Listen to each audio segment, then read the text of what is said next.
Assalamualaikum warahmatullahi wabarakatuh. Apa kabar? Selamat pagi anak-anak semua, siswa-siswi SMK Babul Kamil, terutama untuk kelas 3. Kelas 3, semoga tetap semangat ya sekolah, untuk walaupun kita pembelajarannya melalui dari dunia maya dan tidak ada tatap muka, karena ini memang kondisinya ya serba terus berubah begitu. Tapi semoga kita semua masih tetap semangat untuk belajar dan menimba ilmu. Bagaimanapun caranya, bagaimanapun kondisinya, kita harus mencari jalan keluar agar tetap pembelajaran ini tetap berlangsung.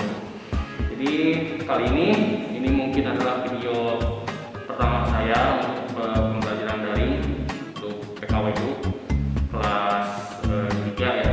Jadi materinya adalah tentang manajemen kebutuhan sumber daya manusia. Di sini kita bisa lihat di bab ke-14 ya. Ini adalah awal semester 2.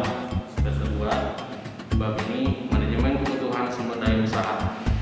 Nah, materinya seperti yang saya sudah sampaikan materinya. Cuman saya belum menjelaskan materi yang saya berikan untuk kalian tulis begitu. Nah, di kesempatan kali ini saya akan coba untuk menjelaskan materi apa yang kalian tulis kemarin.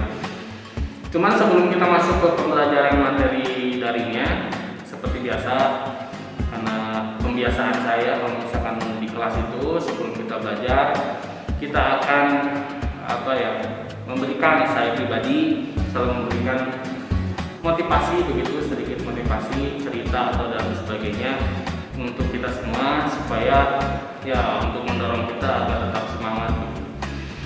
Jadi adik-adik, siswa-siswi, di kondisi seperti ini, di saat dunia dilanda dengan COVID-19 begitu, dengan virus atau disease gitu ya, virus COVID-19, memang semua negara mungkin di dunia tidak ada yang siap. Cuman mereka juga mau tidak mau, suka tidak suka, memang harus mempersiapkan diri, dan efeknya memang ke semua sektor bidang, termasuk ke dunia pendidikan. Mungkin seperti yang kita rasakan sekarang, kita dipaksa untuk belajar melalui daring dunia maya begitu, karena selama ini kita terbiasa belajar tatap muka, bertemu dengan guru, dengan murid, datang ke sekolah, memakai seragam dan sebagainya. Dan itu adalah kebiasaan yang ya udah berpuluh-puluh tahun lah mungkin kita lakukan gitu. Dari kita mulai TK, SD, SMP, SMK sekarang. Nah, baru tahun sekarang kita mungkin masih ingat Maret 2020 mungkin ya, Maret 2020 virus itu mulai ada dan terus menerus sampai nyampe juga ke negara kita gitu. Dan dampaknya memang kita rasakan bersama. Sekolah kita lakukan secara daring, tidak dapat datang ke sekolah tatap muka, bertemu dengan guru, memakai seragam sebagai layaknya seperti biasa kita belajar. Cuman ya itulah keadaan, kondisi yang memang harus kita hadapi bersama. Namun bagaimanapun kondisinya, kita tetap harus bersemangat untuk tetap belajar, menimba ilmu. Karena memang itulah tugas kita, tugas kalian semua sebagai murid dan siswa untuk terus belajar gitu. Karena kondisi apapun itu adalah cara terbaik, itu adalah kita dipaksa untuk berpikir lebih kreatif, lebih cerdas. Bagaimana caranya dengan kondisi seperti ini kita tetap bisa belajar dan menimba ilmu, dan tetap bisa bersekolah walaupun dengan daring gitu. Jadi intinya adalah dengan apapun kondisinya sekarang kita alami, kita nggak bisa ke sekolah dan sebagainya, kita harus tetap semangat bersekolah, mencari ilmu, dan terus memperbaiki diri begitu. Dan yang paling penting adalah kita harus lebih mendekatkan diri kita kepada Allah Subhanahu wa Ta'ala, dan terus berdoa semoga kita terus diberikan kesehatan, kita terus diberikan ketabahan, kesabaran untuk menghadapi dan kita bisa melewati masa-masa yang sulit ini. Sudah hampir mau setahun, dari Maret 2020 sampai sekarang hampir mau 1 tahun.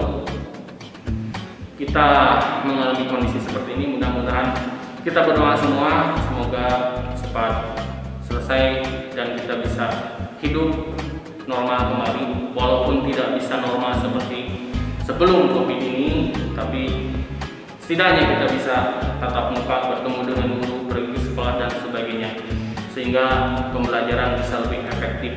Begitu untuk sedikit motivasi di awal sebelum kita masuk ke materi. Nah, selanjutnya kita masuk ke materi. Materinya adalah seperti tadi saya sudah bilang, merencanakan sumber daya manusia. Jadi di sini kalau di buku paket itu di halaman 52 adik-adik semua ya. Kalau adik-adik semua seperti yang ini sudah menulis di buku masing-masing sampai halaman 53, saya akan coba untuk menjelaskan gitu. Jadi di bab ini adik-adik menjelaskan tentang bagaimana kita memposisikan individu-individu atau orang-orang untuk di divisi-divisi kerja masing-masing gitu. Seperti kata pepatah, kita harus menempatkan sesuatu itu pada tempatnya. Jadi kita menempatkan orang ahlinya di tempatnya masing-masing agar semua proses pekerjaannya bisa berjalan dengan baik gitu.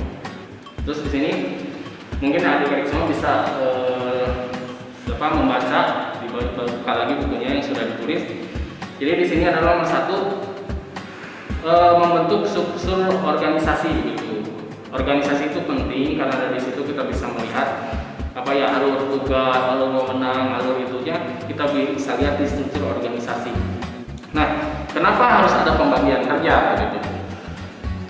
Ya jelas kita sudah mempelajari sebelumnya, suatu pekerjaan, satu proses produksi itu memang harus dilakukan oleh orang-orang yang ahli di bidangnya. Supaya kita sudah tahu semua, kalau misalkan semua pekerjaan kita kerjakan oleh ahlinya, maka pekerjaan tersebut akan lancar dan akan cepat selesai gitu. Makanya kita harus menempatkan bagian masing-masing orang itu di tempatnya yang seharusnya gitu.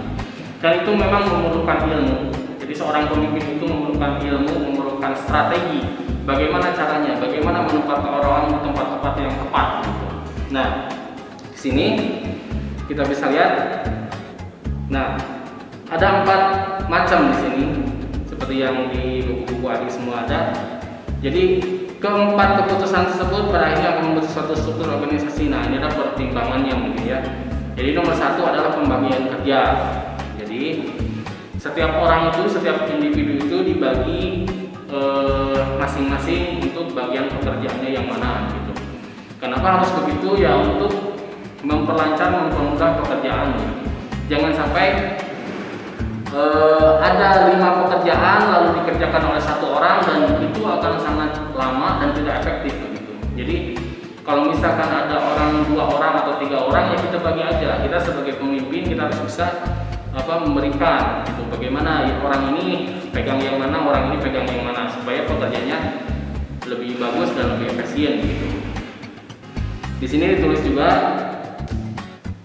lebih simpel namun tetap terkait. Jadi memang pembagian-bagian itu menjadi bagian-bagian kecil gitu. Kalau misalkan dalam suatu kantor itu ada 50 orang, itu biasanya dibagi bagian-bagian kecil gitu. Mungkin 10 orang bagian apa, 10 orang bagian apa. Jadi itu dibagi menjadi bagian-bagian kecil. Tapi bagian-bagian kecil tersebut itu masih terkait satu sama lain gitu. Karena memang semua bagian-bagian itu dipecahkan menjadi bagian-bagian kecil itu bukan untuk memisahkan gitu. Cuman untuk lebih fokus di pekerjaannya masing-masing. Walaupun itu tetap terikat, terkait satu sama lain dengan satu tujuan gitu. Tujuan perusahaan gitu kan. Terus di sini kita baca lagi. Kalau di sini di spesialisasi gitu. Jadi ada spesialisasinya masing-masing, ahlinya apa itu yang harus dikerjakan gitu. Oke, nomor 2 adalah pendelegasian wewenang.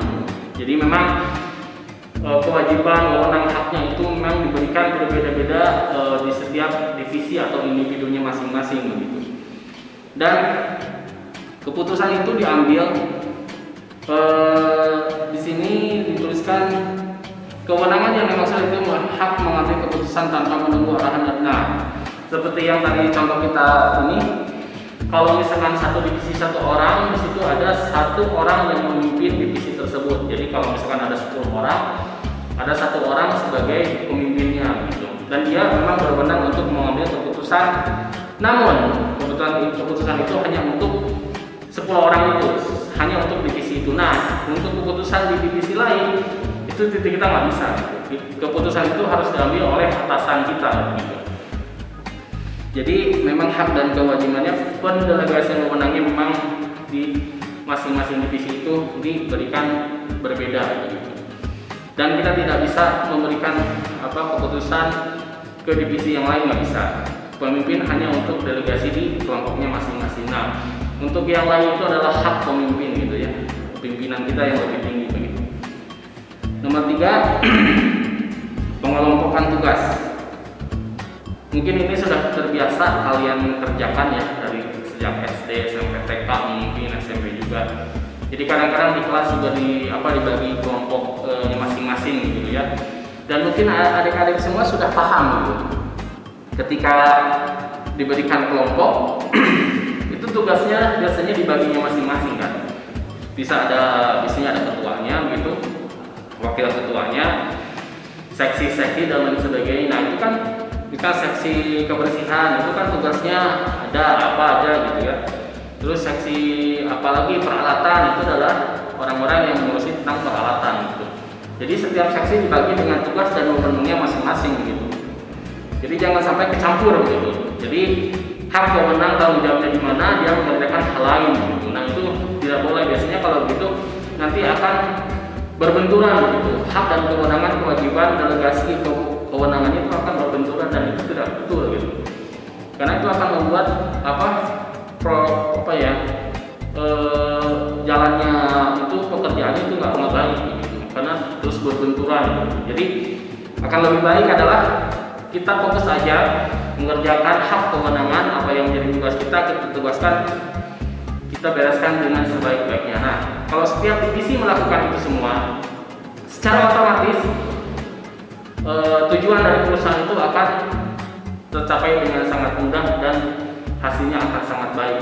Karena setiap divisi melakukan pekerjaannya dengan sebaik-baiknya dan bertanggung jawab atas tugas yang diberikan, maka secara otomatis. Terus yang selanjutnya, ini yang D, rentang kendali. Jadi maksudnya adalah kalau misalkan dari atasan kita, biasanya kita bisa lihat di struktur organisasi sih. Siapa yang pimpinan paling atas, yang mempunyai keputusan yang paling atas itu biasanya di bawahnya ada wakilnya, atau di bawahnya lagi kita bisa melihat ada pembagian seksinya gitu kan. Kalau misalnya di perusahaan ada di divisi apa, gudang atau apa gitu. Nah, kita dari situ bisa lihat ya alur wewenang, tugas, tanggung jawabnya itu kita bisa lihat misalkan. Jadi kalau yang bawah bertanggung jawab ke atasannya, misalkan ke ketua divisinya.